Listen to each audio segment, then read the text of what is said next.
Hello. आज के इस एक्सप्लेनर में हम एक बहुत ही दिलचस्प रियलिटी चेक करने वाले हैं। सोचिए, 1 करोड़ रुपए सुनने में लगता है ना कि लाइफ सेट है, एक आर्थिक सुरक्षा का प्रतीक। लेकिन आज हम इस सोर्स डेटा के आधार पर देखेंगे कि भारत के अलग अलग शहरों में इस 1 करोड़ रुपए की असली वैल्यू आखिर है क्या। आज का सफर हमें दिखाएगा कि सिर्फ शहर बदलने से एक ही बजट की ताकत कैसे पूरी तरह से बदल जाती है। तो सबसे बड़ा और बुनियादी सवाल ये उठता है, क्या रियल एस्टेट की दुनिया में 1 करोड़ रुपए सच में एक बहुत बड़ी रकम है? जब बैंक अकाउंट में 1 करोड़ होते हैं तो एक आलीशान जिंदगी और एक बड़े आंगन वाले घर की कल्पना करना बिल्कुल स्वाभाविक है।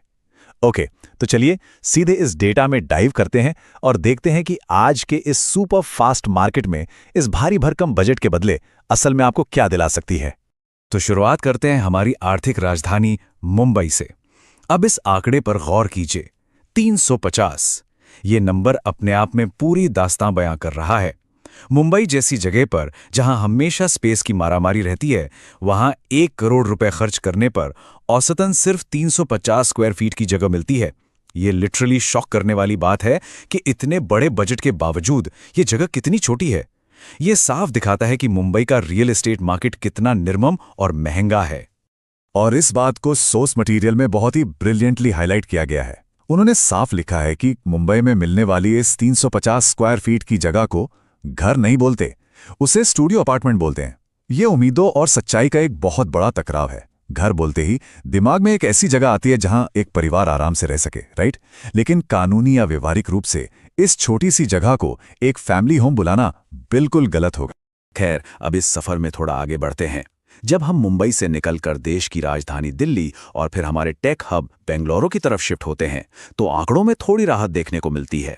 यहां परचेजिंग पावर का एक नया लेवल सामने आता है। इन दोनों ही बड़े महानगरों में एक ही बजट के बदले मिलने वाली जगह का आकार धीरे धीरे एक्सपैंड होने लगता है। अगर हम डायरेक्टली सोर्स के स्पेसिफिक नंबर्स पर गौर करें तो दिल्ली के प्राइम एरियाज में 1 करोड़ रुपए में करीब 600 स्क्वायर फीट की जगह मिलती है। अब ध्यान दीजिए, इस 600 स्क्वायर फीट को भी प्रॉपर घर नहीं बुलाया जा सकता। पर वहीं दूसरी तरफ जब हम बेंगलुरु पहुंचते हैं तो यही 1 करोड़ रुपए थोड़ा और स्ट्रेच होते हैं और हमें मिलता है करीब 800 स्क्वायर फीट एरिया। और 800 स्क्वायर फीट का मतलब है कि फाइनली एक 1 या 2 बेडरूम वाला सेटअप बनाया जा सकता है। और ये ब्रिलियंटली इलस्ट्रेट करता है कि जब रुख देश के ईस्टर्न हिस्से यानी कैलकाटा की तरफ किया जाता है तो कितनी बड़ी राहत मिलती है। यहां 1 करोड़ रुपए के बदले आपको मिलती है लगभग 1200 स्क्वायर फीट की जगह। अब 1200 स्क्वायर फीट एक एक्चुअली डिसेंट साइज है, एक काफी आरामदायक स्पेस। अचानक से उस 1 करोड़ रुपए का वजन यहां काफी हेवी फील होने लगता है। जहां शुरुआत एक क्रैम्प्ड स्टूडियो अपार्टमेंट से हुई थी, वहीं कैलकाटा में आके ये एक प्रॉपर और कंफर्टेबल प्रॉपर्टी बन जाती है। लेकिन रुकिए, इस सफर का सबसे बड़ा क्लाइमैक्स तो राजस्थान की राजधानी जयपुर में आता है। 1800 स्क्वायर फीट, यही वही एग्जैक्ट बजट है, 1 करोड़ रुपया। लेकिन जयपुर में आते आते ये स्ट्रेच होकर एक मैसिव 1800 स्क्वायर फीट की जगह में बदल जाता है। सोचिए, एक तरफ 350 और दूसरी तरफ सीधा 1800। जयपुर में आपके इन्वेस्टमेंट की लिटरली मैक्सिमम वैल्यू वसूल होती है। यहां आप उसी बजट में एक बड़ा, खुला और शानदार पारिवारिक घर इजीली ले सकते हैं।